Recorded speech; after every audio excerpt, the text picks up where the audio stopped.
We're filming the weekly test with WWG Radio Collector and Yoshi Fan 115, as well as Tyler Sirens in EAS, Downers Grove EAS, Roaring Soda, Palm Bay WX, and Wilmington, Ohio.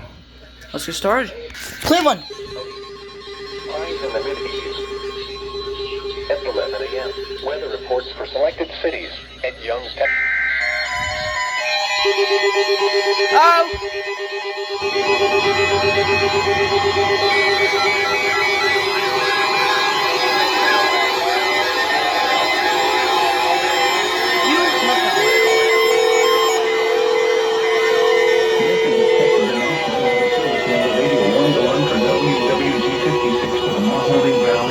Area of Northeast Inland, Ohio.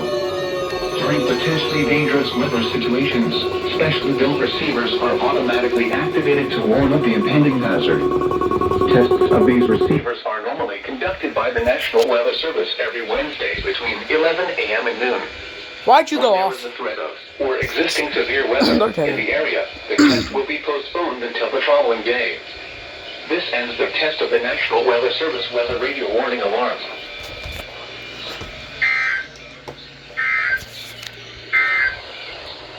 At the National Weather Service weather radio.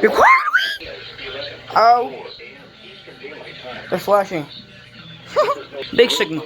What the hell happened to the version 1? Oh. Oh, they were just flashing at the same time.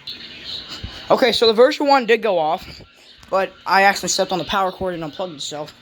The JP250, it wasn't even powered on.